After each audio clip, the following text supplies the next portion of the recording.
अस्सलाम वालेकुम, कैसे हैं आप सब लोग। उम्मीद है कि आप सब लोग ठीक होंगे। मैं भी बिल्कुल ठीक हूँ। तो आज हमने सोचा कि हम थोड़ा सा डिफरेंट कुछ बनाते हैं। तो बाबा ने कहा कि हम स्पैगेटीज़ बना लेते हैं, लेकिन फिर हम लोगों का दिल नहीं था कि हम वही नॉर्मल वाले बनाएं जिसमें तीनों वेजिटेबल्स होती हैं और सब कुछ होता है। फिर मैंने सोचा कि क्योंकि मेरा भाई वेजिटेबल्स नहीं खाता और मुझे वेजिटेबल वाले स्पैगेटीज़ पसंद है, इस वजह से फिर मैंने सारी जो वेजिटेबल्स थी ना जो वो नहीं खाता, उनको फिर मैंने सबको सॉटे करके फिर उनको एक ब्लेंडर में डाला, अपनी मर्ज़ी के स्पाइसेस डालकर, सॉसेस डालकर। उसको ब्लेंड करने के बाद ना वो बिल्कुल पेस्ट बन गया था। तो फिर जब मैंने स्पैगेटीज़ में डाला तो वो उसको नज़र भी नहीं आई, उसने खा भी नहीं आराम से। तो वेजिटेबल्स काटने में ना बहुत ज़्यादा ना मज़ा आता है मुझे। तो ये मेरी जो नाइफ़ है ये मुझे मामा ने गिफ्ट की थी जब मैं कोई थी 9th क्लास में थी। तो काफ़ी साल हो गए इस वाली बात को, और हम सब लोग बैठे हुए थे एक कमरे में और मामा ने मुझे कहा कि आपके लिए सरप्राइज़ है। तो फिर जब मुझे उन्होंने ये नाइफ़ दिखाई तो बहुत ज़्यादा खुश हुई थी, और सब लोग हैरान थे कि एक छुरी के लिए इतना खुश क्यों हो रही है। लेकिन मुझे वाकई में बहुत ज़्यादा शौक़ था कि मेरे पास नाइफ़, मैंने इसका नाम रखा है शेफ़ नाइफ़। तो ये मेरी फेवरेट नाइफ़ है। और सब्ज़ियों को ना हम धो तो देते हैं, लेकिन धोने के बाद ना एक साफ़ कपड़े से अगर उसको अच्छी तरह साफ़ करें ना तो बहुत अच्छी शाइन आती है, बहुत अच्छी तरह से साफ़ हो जाती हैं। और मेरा पर्सनली ना ये मानना है कि सब्ज़ियाँ जब तक खूबसूरत होती है तब तक काटने में मज़ा आता है। वो जो थोड़ी सी बेचारी अजीब सी लगती हैं ना, छोटी सी, जैसे शिमला मिर्चें बड़ी ही अच्छी लगती हैं और अच्छी शेप की, अच्छी क्यूट लगती हैं। लेकिन जो शिमला मिर्चें होती हैं ना अजीब सी, मतलब टेढ़ी मेढ़ी सी, जो धुलती भी नहीं है सही, वो बहुत ही बुरी लगती है। मुझे कहना नहीं चाहिए लेकिन लगती हैं। और ये जो इसका जो पार्ट है ना थोड़ा सा, इसको बिल्कुल भी ज़ाया नहीं करना चाहिए। अगर थोड़ी सी रह जाती है तो काट लेनी चाहिए। हमने तो कौन सा उसको सेट करना है और कोई डेकोरेशन पीस बनाना है, उसको बस काट के और सॉटे करके और उसको सॉसी बनानी है। तो ये हो गई थी। इसके बाद बस सिंपल सी ना हमने कटिंग की है, चॉपिंग की है, और बस ये हमने सॉटे किया था। और इसके अंदर काफ़ी सारी चीज़ें डाली थी। चिकन को अलग किया था, मसाला अलग से लगाया था, फ्राई किया था। उसके बाद सब्ज़ियाँ कुछ एक्स्ट्रा ऐड की थी जो मेरा भाई खा लेता है, वो सब्ज़ियाँ भी डाली थी। और यहाँ पे सारी वेजिटेबल्स कट चुकी हैं।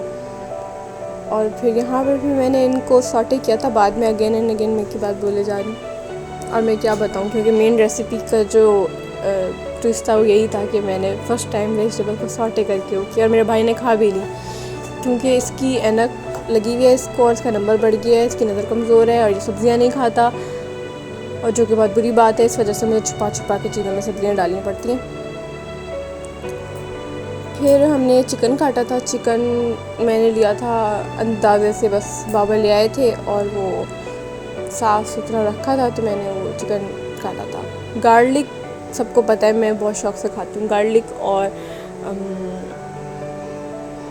एक गार्लिक होती है और एक होता है मिक्स जो हम घर में बनाते हैं ना, अदरक लहसुन का पेस्ट पूरा, मतलब उसमें गार्लिक जिंजर मिक्स होती है ना। तो वो तो मेरी बहन बना कर रख देती है, हमें कोई मसला नहीं होता। सालन में, कढ़ाई में, उन सब चीज़ों में बिल्कुल भी कोई प्रॉब्लम नहीं होता।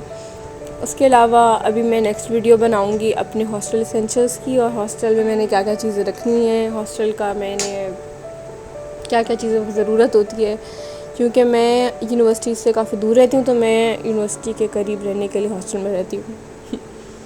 और मैंने घर से काफ़ी सारी चीज़ें बना कर लेकर जानी है। शामी कबाब बना के लेके जाने, मैंने गोला कबाब बना के लेके जाने, मैंने समोसे भी बना के लेके जाना है छोटे छोटे से अपने लिए, क्योंकि मुझे बहुत ज़्यादा भूख लगती है, एक्स्ट्रा लगती है। और क्योंकि मेरा काम होता है सारा लैपटॉप का, और फिर रात को जागना होता है। रात को जागना ज़रूरी नहीं है, लेकिन मैं रात को जागती हूँ, ये मेरी एक आदत है और बहुत बुरी आदत है।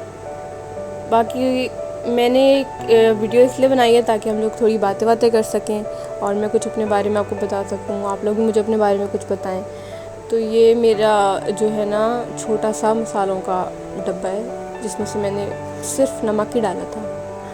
मैं सोच रही थी, क्योंकि मैं ना कुछ भी चीज़ प्लान करके नहीं बनाती, हमेशा जो भी हाथ लगता जाता है वो बस मैं डालती जाती हूँ, बस कुछ भी बनाती रहती हूँ। ठीक है, तो वो बन जाता है तो फिर मैं खा लेती हूँ, कोशिश करती हूँ कि वो अच्छा बने, बस ये है।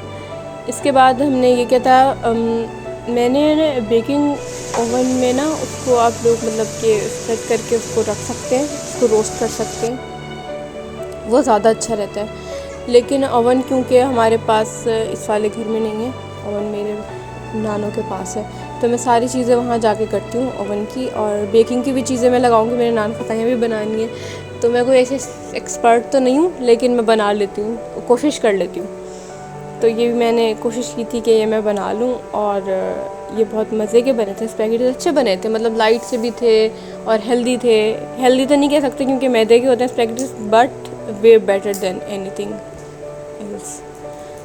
मतलब कि इसके अंदर चीज़ नहीं थी, इसके अंदर अदर फैट जो होते हैं वो नहीं थे, हैवी क्रीम नहीं थी इसके अंदर। हमने सॉस जो बनाई थी वो वेजिटेबल से ही बनाई थी। ये मैंने चिकन को मैरिनेट किया था, और ये सेम पैन है जिसके अंदर सॉस थी, और इसके अंदर थोड़ी सी चीज़ें लगी हुई थी सॉस की, जो कि अच्छी लगती हैं, और ऐसे करना चाहिए, वेस्टेज नहीं करनी चाहिए। वही ऑयल था जो सॉस का था, बचा हुआ, और फिर मैंने ये इस तरह से डाले था सामान। तो ये चीज़ें डाली थी, इनको फिर मिक्स किया था, और बंद गोभी इतनी ज़्यादा नहीं डाली होती, बंद गोभी मुझसे ज़्यादा डल गई थी बस। और जब कुछ किचन में बन रहा हो ना, और तो मेरे बहन भाइयों को बहुत ज़्यादा आदत है उसके अंदर उंगलियां मारने की, और जो कि बहुत बुरी आदत है। मैंने सॉस भी डाल दी थी, और यहाँ पे स्पैगेटीज़ मैंने अलग बॉयल होने के लिए रखे थे, और मैक्रोनीज़ मैंने अलग बॉयल होने के लिए रखे थे, दोनों चीज़ें अलग अलग। फिर इनको मिक्स कर दिया था, और सॉस तो मैंने पहले डाल दी थी, और ये बहुत ज़्यादा मज़े के बने थे, बहुत अच्छे बने थे। मतलब हम लोगों को पता नहीं क्यों आदत है देसी लोगों को, बेचारे इटालियंस की जो चीज़ें हैं वो ना उल्टी सीधी करके बनाने की और खाने की, लेकिन मुझे तो बहुत ज़्यादा मज़ा आया। आप लोग भी ज़रूर ट्राई कीजिएगा, और मुझे ज़रूर बताइएगा कि आप सबकी रेसिपी कैसी लगी, और आप सब लोग कैसे हैं। और थोड़ी सी बात है आप सबकी, इंशाल्लाह बाद में मिलेंगे नेक्स्ट वीडियो में। अल्लाह हाफिज़। And this one bite is for you, okay, अल्लाह हाफिज़।